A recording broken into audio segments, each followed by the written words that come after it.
Terjadi kisah di Riyadh, seorang ibu, kisah nyata di Saudi. Ini di Riyadh ini sudah masyhur ceritanya nih. Antara seorang ibu dengan seorang TKW dari Indonesia.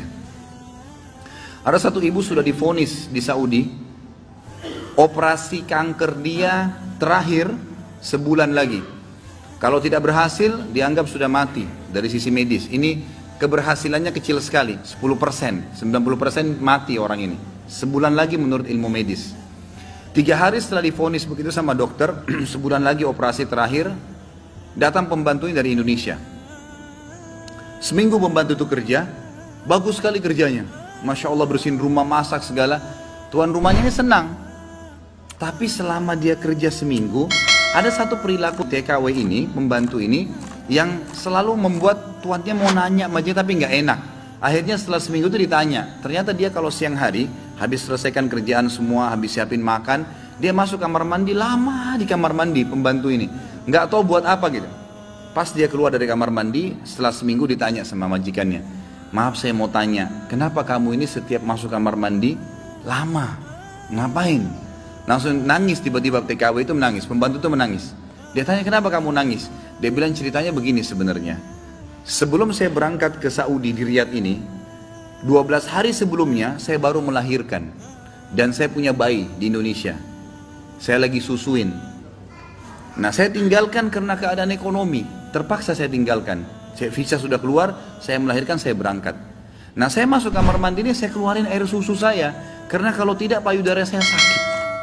Coba, kalau antum dengar keluhan seperti ini dari pegawai, dari staf, dari orang, apa yang antum lakukan? Perhatikan perilakunya muslimah ini, ya. Majikannya buat apa?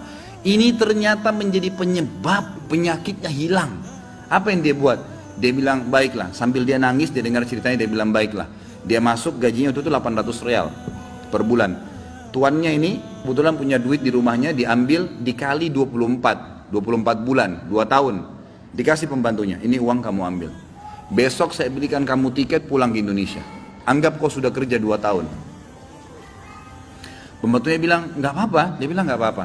Anak kau lebih penting daripada saya. Urus anakmu, nggak apa-apa. Terus ada pembantunya, baiklah kalau begitu terima kasih. Kata tuannya, kalau seandainya 2 tahun kemudian habis nyusuin kamu terfikir kembali, ini nomor HP saya, dikasih, pulanglah. Pembantu kita sudah selesai nih, TKW sudah pulang Indonesia. Kita sekarang berhubungan dengan kisah ibu ini. Apa kata dia? Semenjak pembantu itu berangkat, mulai hari itu setiap hari saya menangis.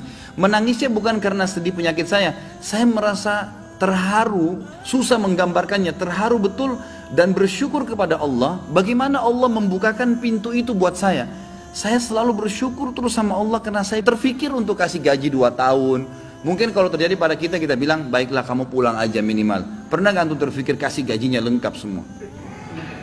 Dia bilang, saya terharu kenapa saya bisa lakukan itu. Dan saya selalu bersyukur sama Allah, saya bisa lakukan sementara memang ini ada vonis mati dekat lagi secara medis. Dia bilang, tiap hari saya menangis. Dan setiap kali saya menangis, saya merasa ada satu kepuasan dan keadaan saya lebih baik. Ringkas cerita, tiba masa operasi, ditelepon rumah sakit, disiapin semuanya alat operasi. Tiba di rumah sakit, dicek sebelum operasi, dokternya duduk setelah cek di kursi lalu bertanya, kamu berobat kemana sebulan ini? Kata ibunya, saya nggak berobat kemana-mana. Kamu tahu nggak? Kanker kamu nggak ada. Sedikit pun nggak ada. Akarnya nggak ada. Sembuh total. Nggak ada, nggak mungkin terjadi secara medis. Ibu itu tersenyum lalu mengatakan, kalau betul apa yang dokter ucapkan, itu karena sedekah saya. Diceritain sama dia ceritanya. Begini. Dokternya jadi nangis. Dokternya bilang apa? Subhanallah, yang telah membukakan mata hati saya, ternyata yang menyembuhkan bukan obat sama dokter. Tapi siapa? Allah subhanahu wa ta'ala. Ambil pelajaran ikhwas sekalian. Ternyata amal-amal soleh itu bisa membuat kita keluar dari masalah.